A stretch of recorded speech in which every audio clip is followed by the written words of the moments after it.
Cars, bikes, whatever it is, get out and enjoy it.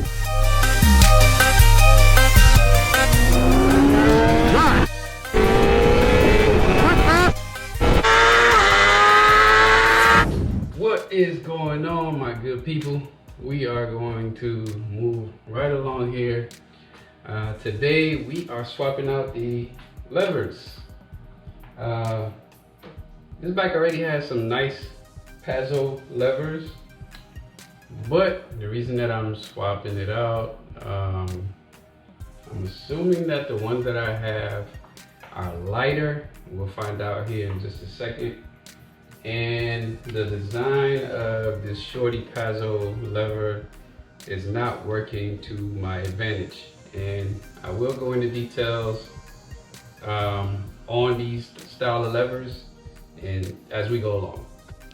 All right, so you guys know already that a lot of my mods are cost friendly. So I picked up these levers off of eBay, and mind you, I have been using these style levers on every single S1000 that I've owned. Never had an issue with them, and figured why not go back to them for this S1000 here. So what I'm gonna do is I'm gonna weigh these real quick to compare with the Pazzo levers once I remove them. Go ahead and zero out my scale.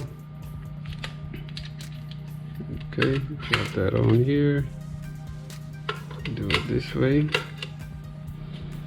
So these levers weigh in at 11 ounces. And that's with everything that you would need. So let me go ahead and remove the Pazzo levers and get them on the scale. All right, so to complete the removal and install, you need a 10mm wrench, flathead screwdriver, and T25 Torx bit, and a socket wrench, maybe an extension.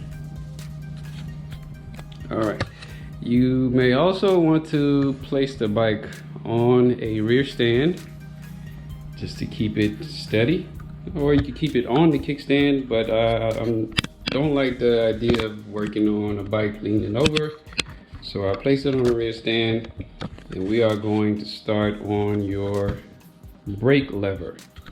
So to remove your brake lever, you have a flathead that will go here, and the 10mm will go under. There's a nut that you have to hold in place.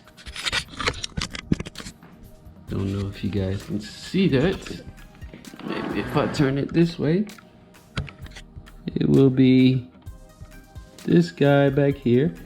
You're gonna need a 10mm wrench to hold it in place while you unscrew from the top.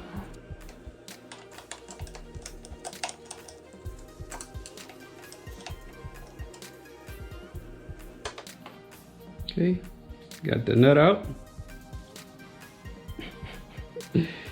Pause, and I got my screw out of there. Other side, and you should be able to just pull back on the lever and pull it away. This looks like it has a bunch of grease on it. Yeah, I don't see why you would add grease to that area, but we'll roll with that. Coming over to the passenger side, this is where you will use your T25 torch on the top and your 10mm wrench on the bottom here. Start to loosen it up. Okay, got my nut out. I think you have to unscrew this all the way through. Yep. Okay, got my screw up. Where you have the tension on your cable, go ahead and loosen that up a bit until the slot is facing the slot on the mount itself. You see the cable, this cable right here, completely comes out. And then you twist it over, slide it into the slot, and boom, it pops out. Alright, I can tell you these may feel slightly heavier than the other ones. We're gonna place them on the scale. Change our mode. Oh, I could be wrong. Oh, I was wrong. These are actually lighter, the Pazzo. Alright guys, so a few days have passed. My camera actually died on me while I was in the middle of talking. But it turned out that the Pazzo levers are lighter.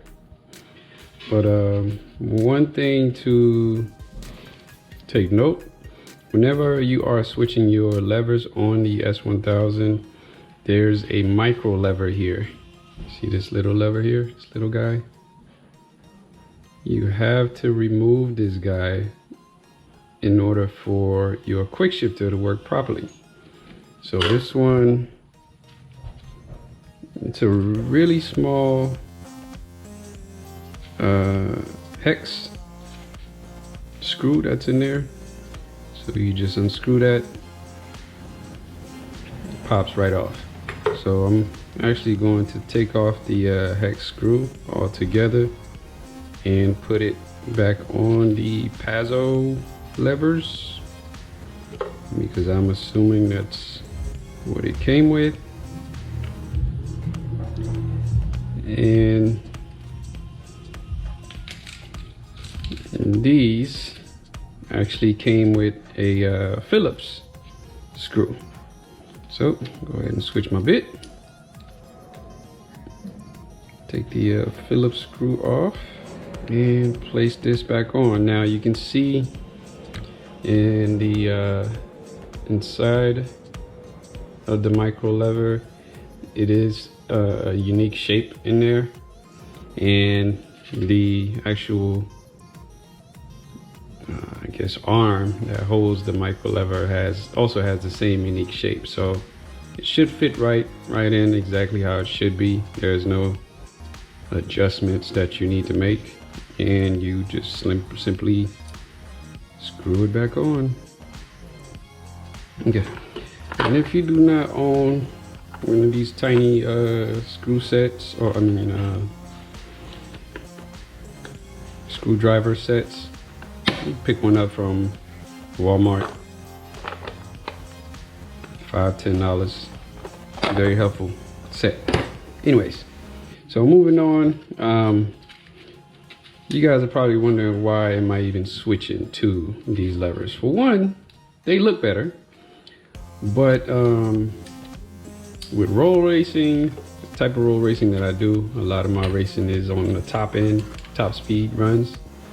And if you look at the Pazzo levers, right, there's one major difference in these levers, which is the arm here. It's missing something here. If we look at this one, you can see that this one has holes on the ends. If you don't know the purpose of these holes, I'll go ahead and explain that to you. So once you start reaching really high speeds, I'll say above 180, 170, 180, the wind force, or the wind force would actually engage the levers if you don't have the holes in there. So either your brakes will be engaged or your clutch, and you know what that equates to. That equates to your brakes being applied, even the slightest. It will make a difference in the performance of the bike. Of course, that's added friction with you trying to reach those top speeds, and that could, you know, determine a win or loss in a race. So we don't want that happening, so went ahead and got the ones with the holes in it to let the air flow right through. Also, these levers are breakaway levers. Should the bike fall for any reason, they flip up. These Pazzo levers do not have that option. And there's a huge price difference too. I think these cost me $30 maybe on eBay. And these were like 100, almost 150, I think. So I'm okay with the cheap stuff. If it's functional, it gets the job done, and it does it right. All right, moving forward to the reinstall. So as you can see, on the brake side, and you have this nipple here. I don't know if you guys can see that. So when you reinstall this brake lever, you want to make sure that it is seated inside of the lever correctly. So if you guys look in here, you will see there's a gold spacer in there, and it is hollow. So that nipple has to sit inside that gold lever in order for the brakes to work properly. So we'll go ahead and get that mounted and move on to the clutch side. All right, I had to fight with it a little bit just to get it to slide inside that hole. If it's not seated correctly, none of this stuff will line up. So that's very important. Make sure you have that nipple for the master cylinder to sit inside that hole in order for the brakes to, or for the lever to slide in and function properly, and your brakes to function well. All right, so on the clutch side, there's a combination of things that you are going to have to get done. So you have your clutch cable. You're gonna pull this back, drop it inside this slot here. Once you have that in place, then you are going to flip your lever to allow the cable to run through this slot. Once you have the cable flipped, the lever flipped over, you want to make sure that your micro lever is lined up properly with these switches here. Make sure you can see that. You have two little metal levers. Where is it? Right here. That's what engages the quick shifter. So make sure all of that is lined up properly before you tighten everything up.